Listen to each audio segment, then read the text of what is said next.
and in the mountain top. Oh, I love it source, wider than expanding space. There's no limits no more. It goes deeper than the ocean flows. Oh man. Welcome back.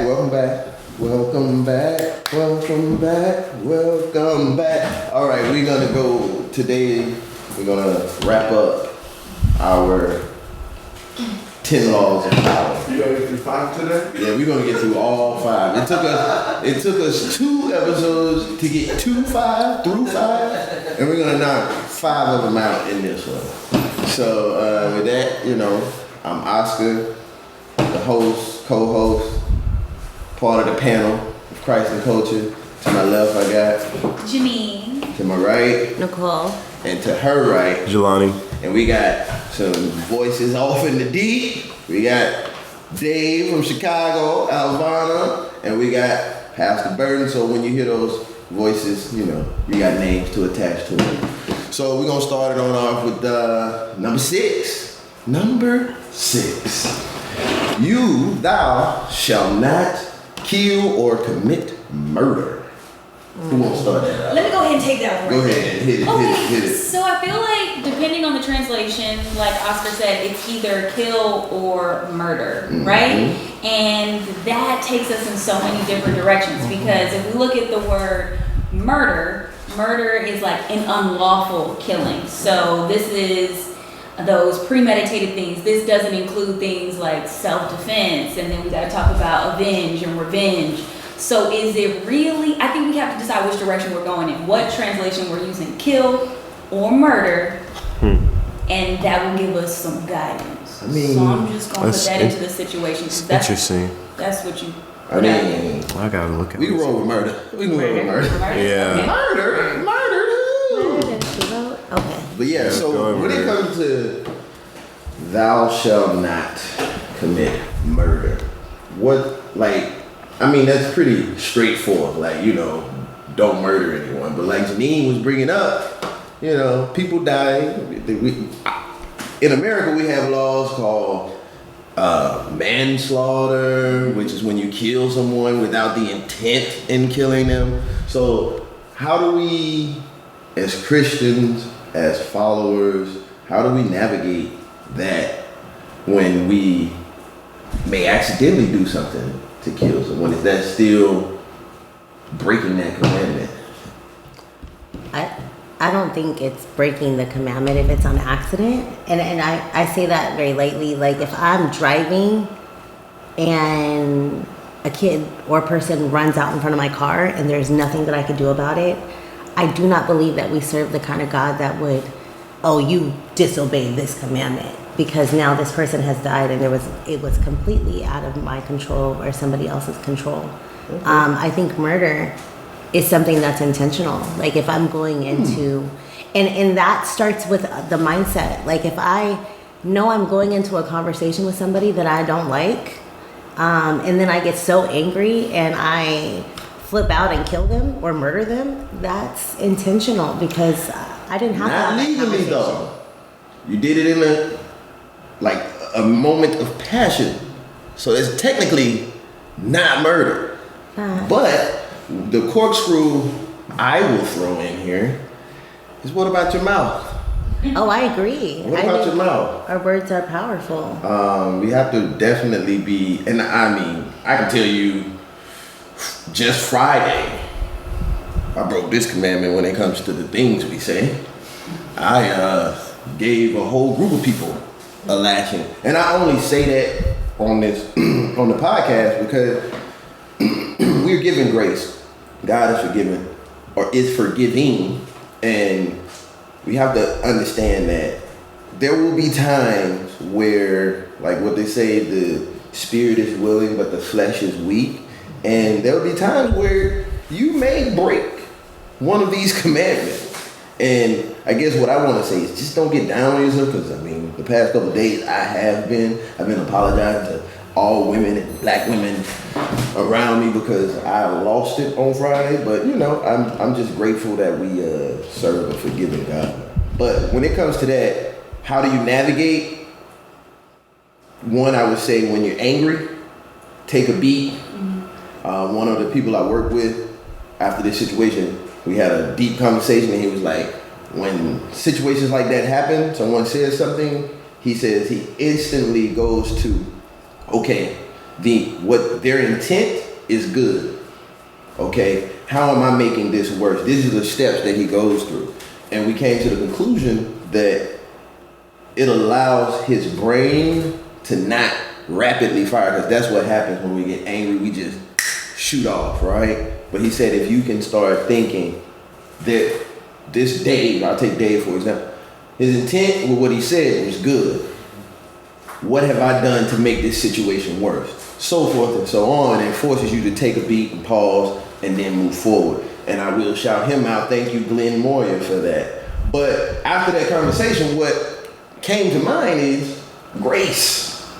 If we give people grace, because God gives us grace, if we give people grace when we feel like they're attacking us, then we can avoid not only physically murdering someone, but also with our tongue murdering someone. All right, the next one we're gonna tap. Oh, you got something? I just want to say one last Get thing in. before we move on to the next one. So I heard Oscar and Nicole talk about intention, and then also like not beating yourself up after you do something that you didn't intend to do.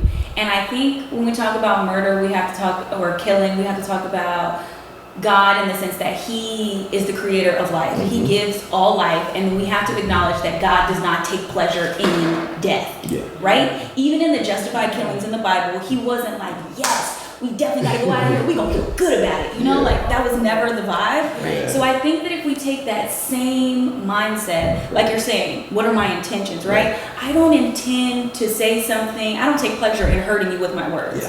Right? I didn't take pleasure in doing this action that could have in some way led to a death, right? And I think that we need to take that into account and just remember that this commandment, while it says like do not do this, the bigger thing I think is to remember the flip side of it is the life aspect.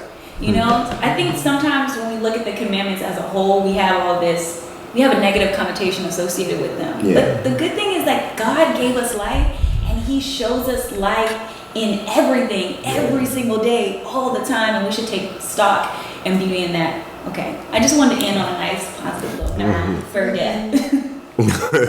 So with this, that's a great way to sum that commandment up and bring it all together.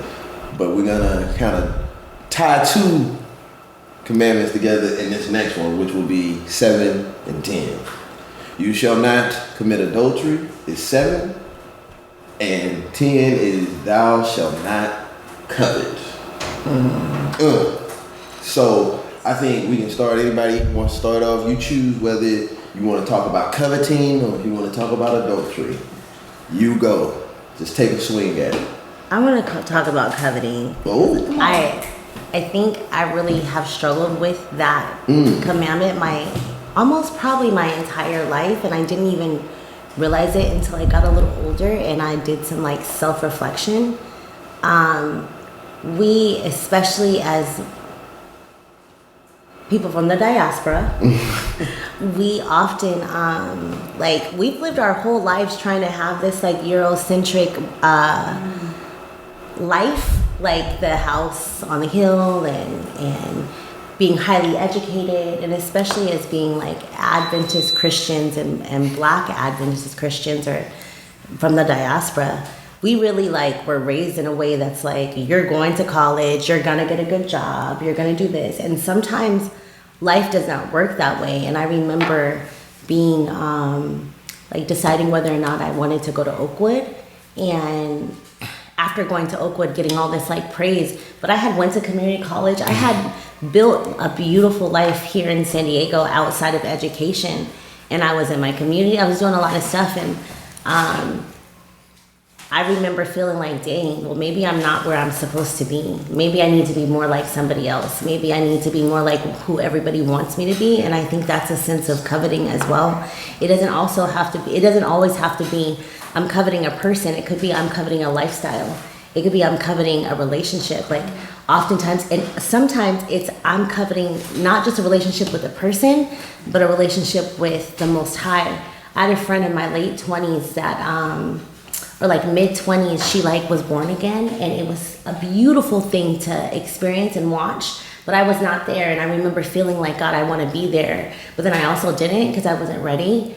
But also feeling like I wanted to be just like her. Like I wanted the way that God was speaking to her, I wanted God to also speak to me. And that's not the way that it's supposed to be. God speaks to us individually, but oftentimes we're looking at like what we think it should be. And to me, that's a form of coveting like someone or something. And You're I right. struggled with You're that. definitely right, because coveting simply means to yearn for something, Right. to like desperately yearn for something. And I believe the meaning or the purpose behind this one is that we should always yearn to be closer to God and not yearn to be like man or like anyone else on this planet. So I believe that is why that commandment is here. But in pre-show, Janine and I were talking about why, to a certain extent, 7 and 10 tie into each other. 7 being, thou shalt not commit adultery. A lot of times we get in trouble with adultery because we are coveting that other person. And also, I mean, I grew up outside of the Adventist culture believing that premarital sex was a form of adultery because your body is not your body. So even to a certain degree, masturbation is a form of adultery because, you're, like I said, your body is not your body. It's God's body.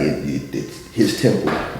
And when you do things like that, you're committing adultery also against God.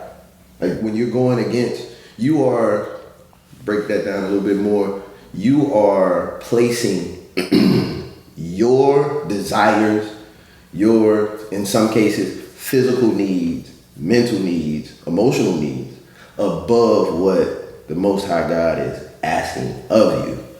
So, go ahead. I want to just play the devil's advocate. So I know a lot of Christians that do not feel that way. They feel like, and maybe it's a little like new age, I have no idea.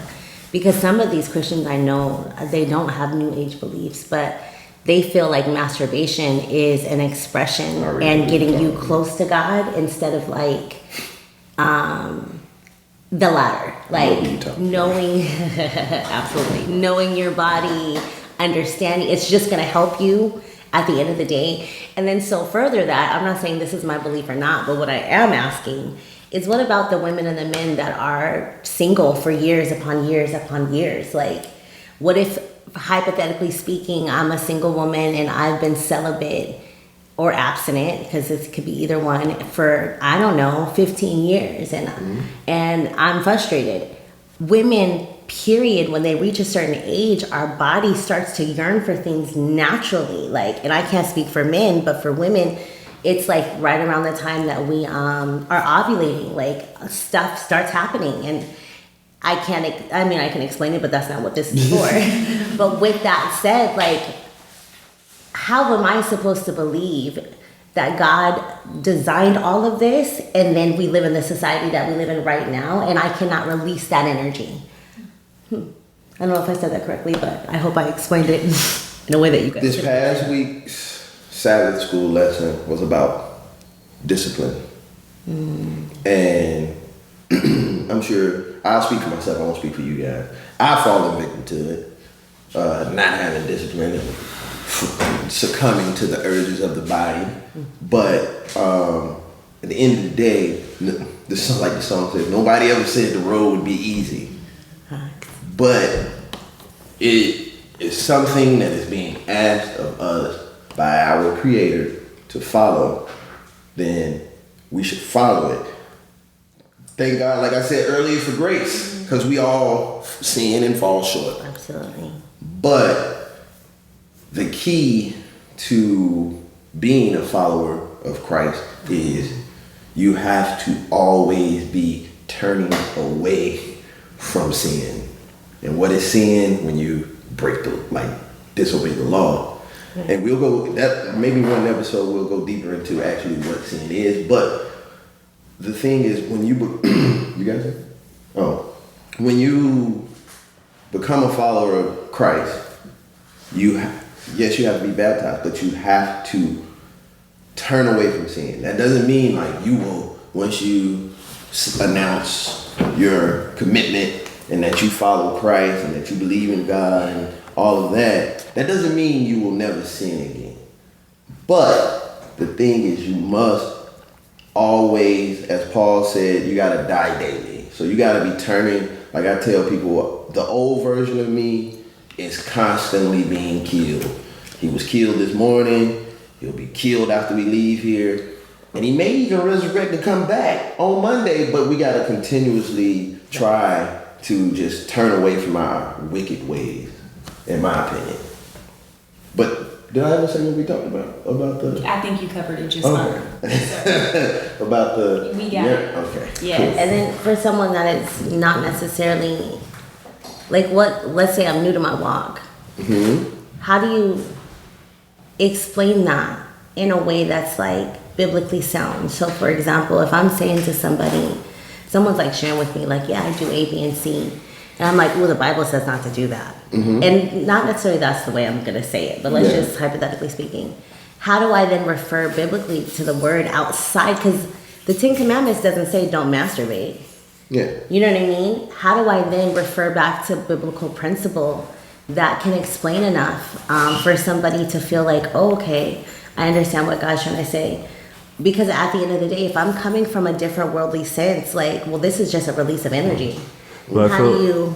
I don't know. I feel like the Bible talks about our Sexual lustful desires, right? And I feel like a lot of things that play into that avenue is all about lust. And it's all about your mind. And we talk about like coveting and all those things. It's really about a mindset, honestly, because I mean, yeah, I think it comes from a mindset of, in the sense of like coveting, like, hey, like a lot of times we fall into these things because we're not as grateful as we should be to God. And therefore, like now we're like, oh shoot, like I kind of want that. Like, and I can even speak for myself in the sense of like right now, like I want my own place. Yeah. Now, but like I'm on Instagram and I see all these houses. I'm like, this is what I want. Or see other people buying stuff like, this is what I want. I'm coveting it. But it's like, but my reality is like, I need to be grateful that right now I'm in a house where my mom's like trying to kick me out. I got food. Like I barely got any bills. Like, but like, yeah, I'm coveting other things. So I think it comes a mindset in terms of that. But in terms of those, that question, like I think a lot of that feeds into lustful desires.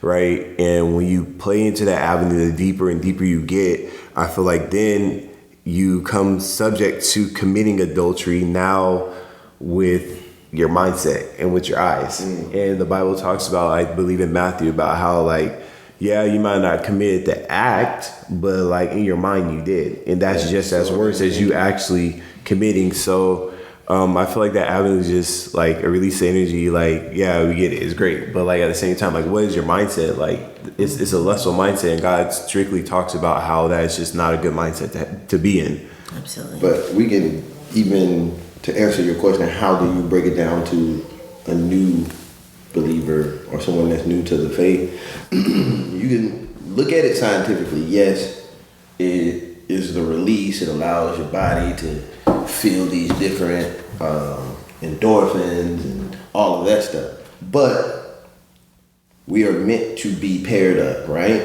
Mm-hmm. The more you, because more times than not, people are using pornographic images to fulfill that desire. What you subsequently do is, once you actually meet your life partner, the person that you're supposed to be with, you get married, those images, those thoughts, those memories don't go away. No. Absolutely. So now you are asking your partner, or you are looking maybe subconsciously for your partner to fulfill the desires that you gained from watching these pornographic images or things that you saw on television or whatever. And you're looking at your partner to fulfill it. And a lot of times they can't, because, let's be honest, It's not real. these are paid people Absolutely. to do certain things that they do. So that's where I would start with someone in the faith. Like, do you plan on being single for the rest of your life? If not, then this is what, you should think about. Like, if I put these images into my mind, they're not just gonna go away. Right.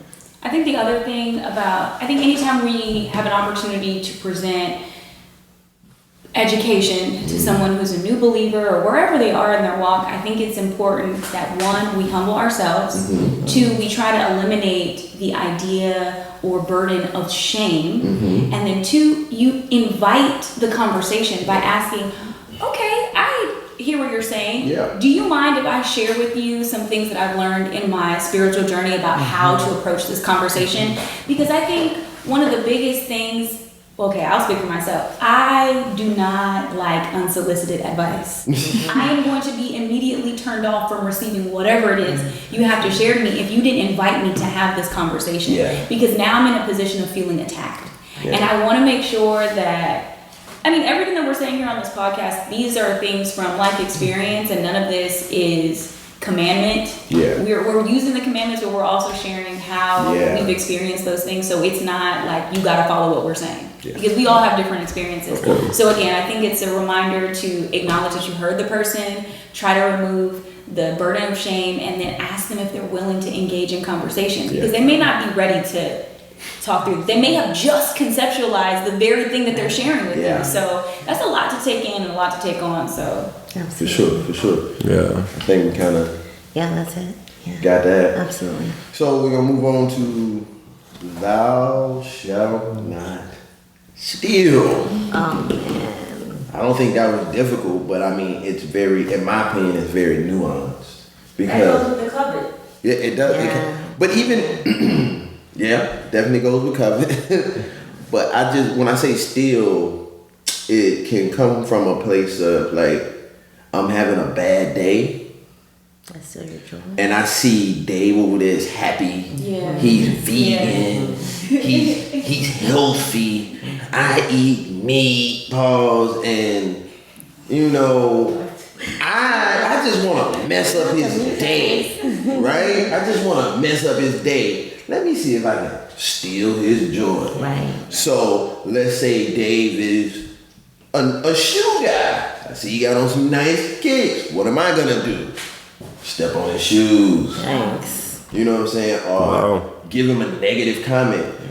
That's why I say it's very nuanced in the aspect of thou shalt not steal. We hear this and we think like, oh, Jelani got that nice Apple Watch.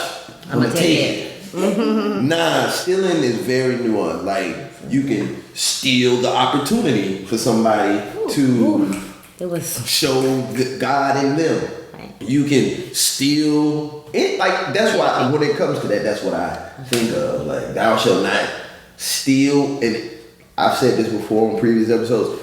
To me, Commandment 8 is more ego-based Oh, for than sure. anything. For sure. We try to steal God's glory all the time. All the It's time. stuff Come on. All the time. Like, come on now. I You did did not wake yourself up so-and-so. this morning. You better. And I can even speak on a sermon Pastor Burton gave a while back about, oh no, it wasn't Pastor Burton, it was a visiting pastor, where they talked about like not allowing people to see how God has moved in your life because you're not telling them, oh, I was sick. Yes. Like I was sick, so exactly when those people came to his palace, he showed them a room full of gold.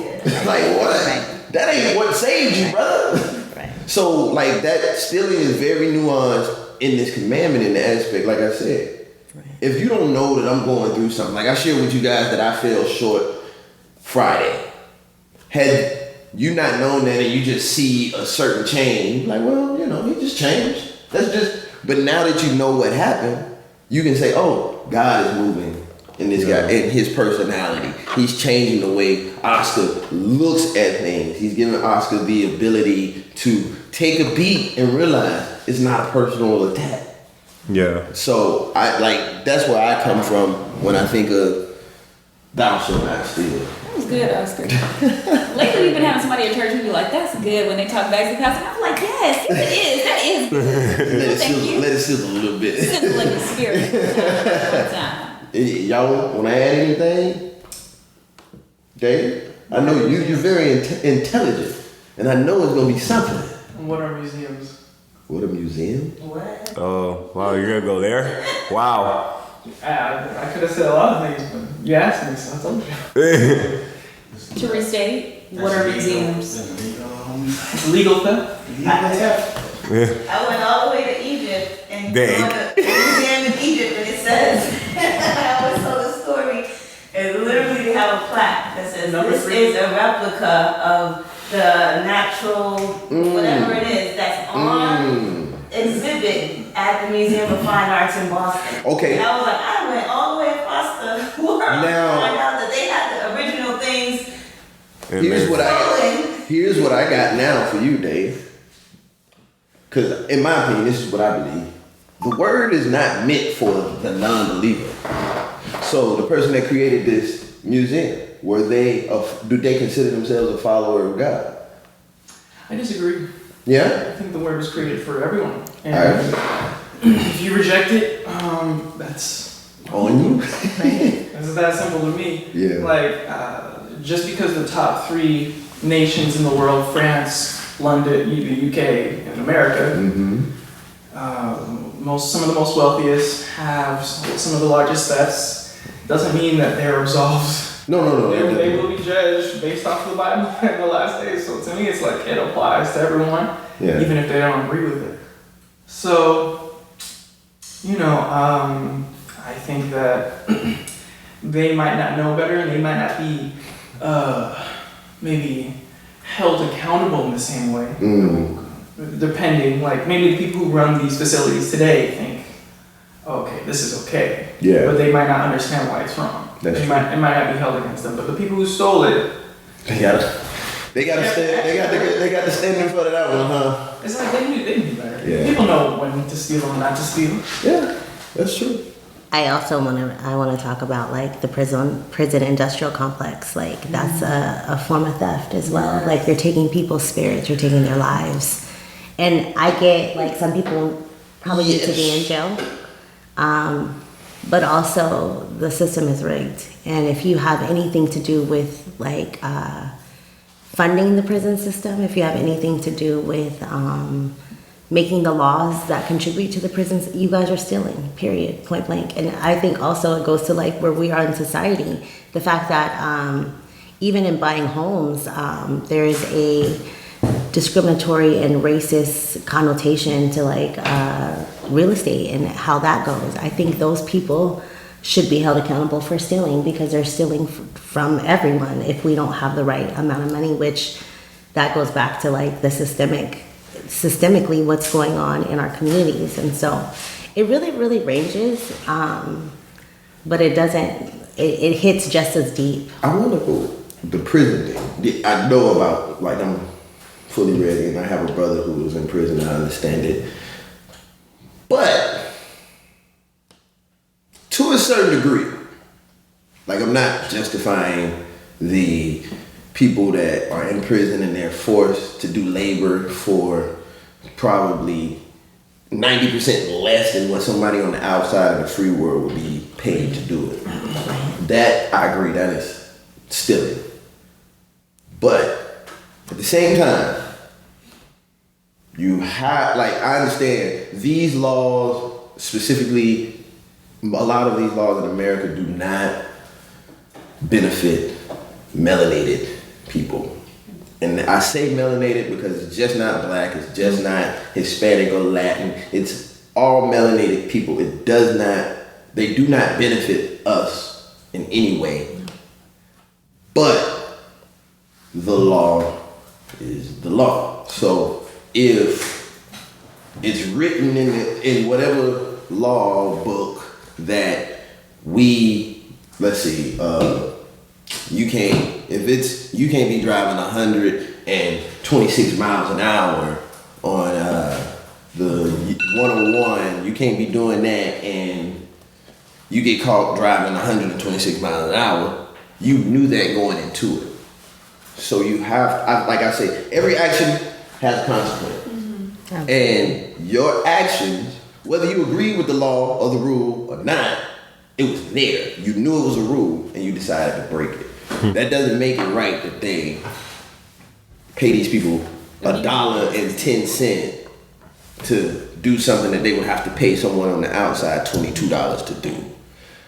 But I want to just think like if you're in that situation, to a certain degree, because we have a ton of wrongful convictions. Right.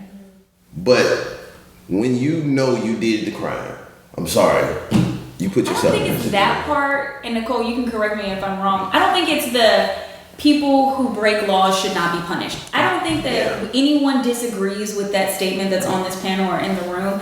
I think the point is when the system abuses the fact that you broke a law and you have to pay for it in the system. When she was talking about taking life, there are some crimes that do not deserve the length of sentencing that they have. Exactly. And that is indeed theft of life. It is. You are not Absolutely. giving that person a chance to be able to practice whatever time you spent rehabilitating them. No, you nobody just get rehabilitated. stole them again. And I'm using the government's words. Okay. Okay. 'Cause nobody get rehabilitated. Go ahead. You can't vote, you can't then be in certain It's not- positions, you can't have certain jobs, you have to register everywhere, so Right. you're still losing income, you're still losing that. opportunities, and it's still gonna follow you throughout life. Absolutely. I'm specifically thinking of this young lady that's this basketball player, and what's going on with her. And I've been seeing this post all around Instagram that names another player. Is she another player? Some other woman, but she happens to be Caucasian, and she got a couple months and was let go. It's moments like that, and as we're like Christ and culturally speaking. Let's just call Brittany Griner's situation what it is. It's a political ploy because of the Russia-Ukraine conflict. Absolutely. That's all that is. Because had that situation not been going on, we would have never heard of Brittany But it's Griner. still- She's a black woman. It's that, and it's I'm telling you, it's not. It is. I think We that's can't negate that part at all. No. You can't take What it I'm away. telling you You can't take it You away. can't just make a comment about melanated Hold on, people in hear me general and out. be like, but not in this Exactly. case. That's Yeah. not what I'm saying. That's not what I'm saying. Brittany Griner is one of the most popular WNBA stars. One of the worldwide. She also plays ball in Russia. So those people in Russia know her. They know she's American. We got this conflict with Ukraine. America's thinking about helping or trying to help Ukraine under the table. Now they probably have been known she's had cannabis oil and stuff in Russia. I'm sure of it, almost 100% sure they have been known that she was doing this.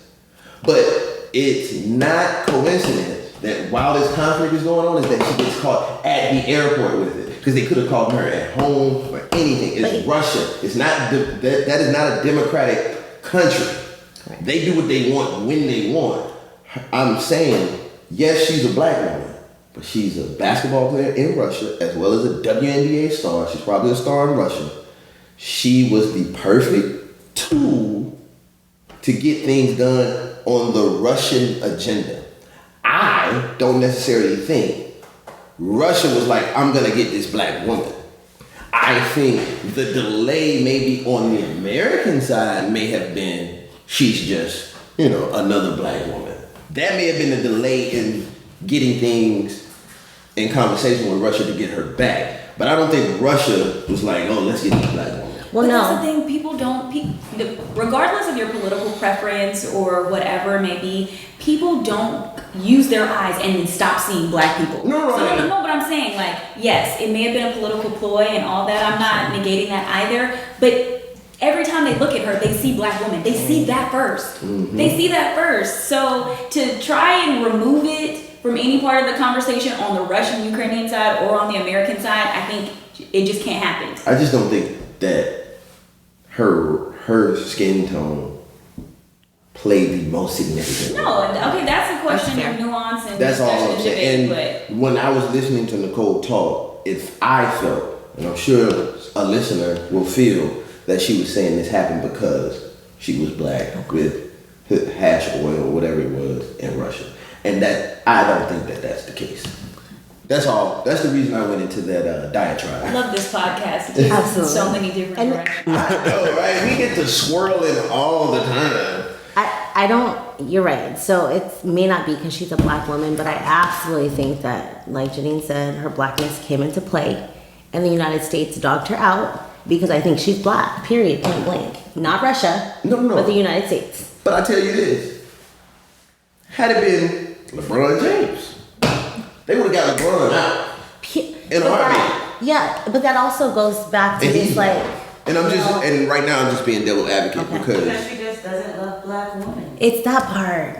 But also that's theft. there's Like, a few stop nuances stealing our in it voice. with Brittany Griner. And she's a black woman, and she's a black lesbian.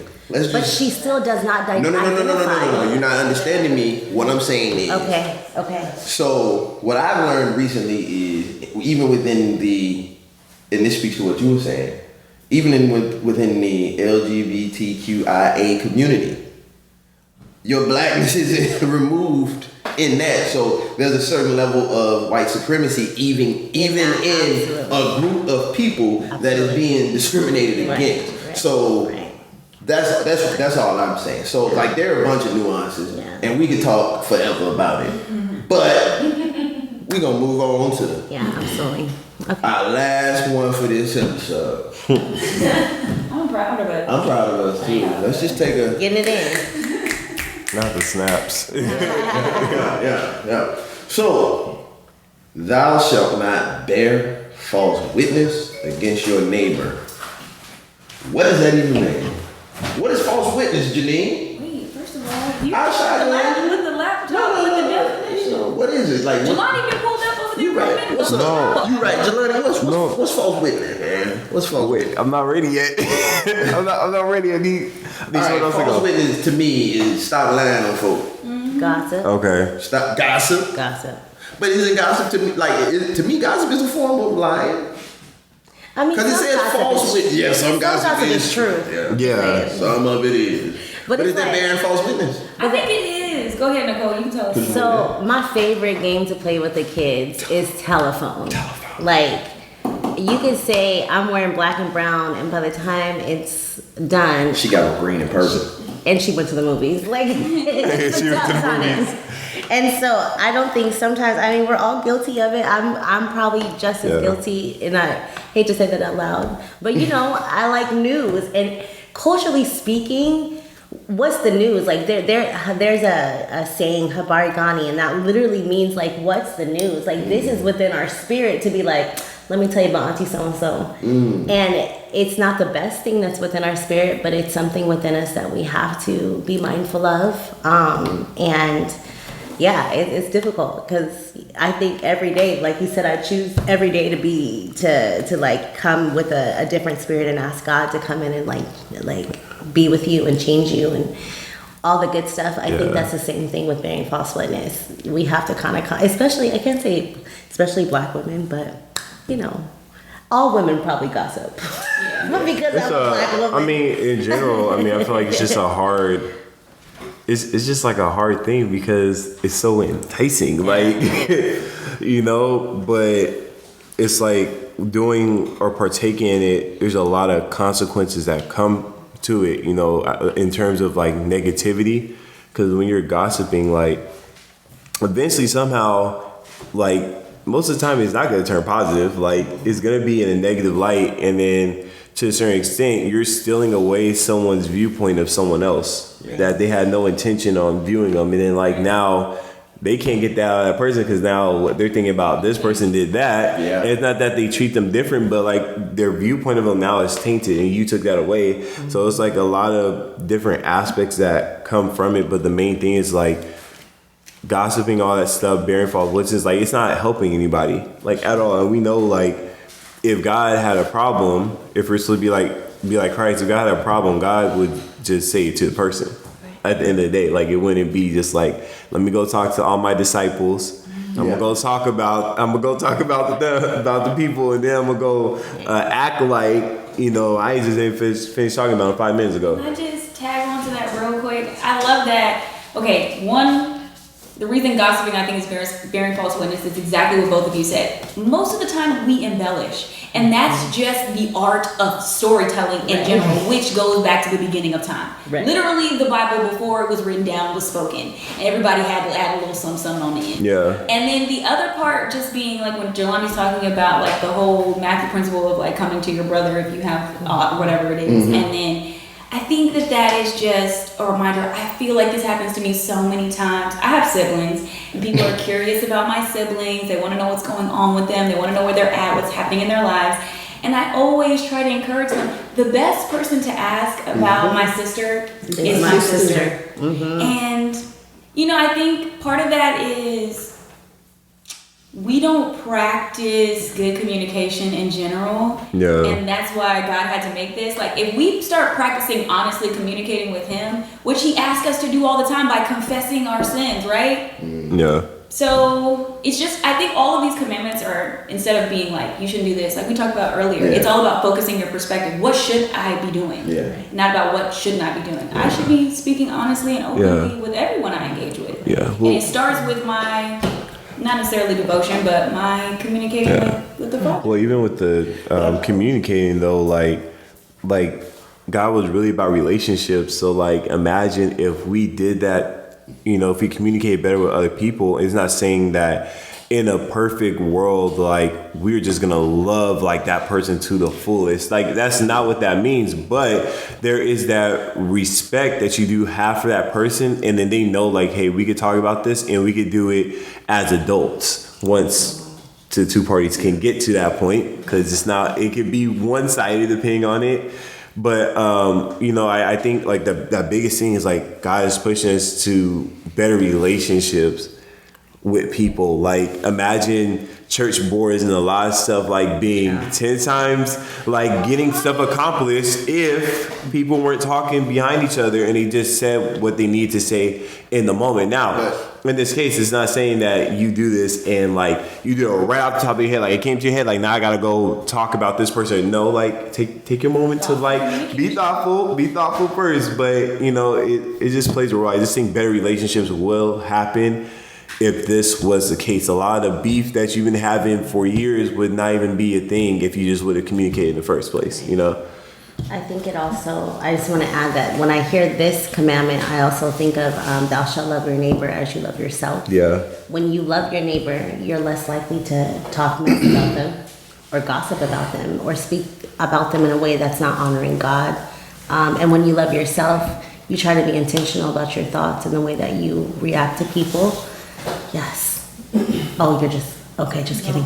And so I think we got to kind of, you know, keep that in mind. The more and more I know what God wants from me as far as the loving my neighbor and myself, the more and more I'm just respectful and loving. Yeah. Yeah.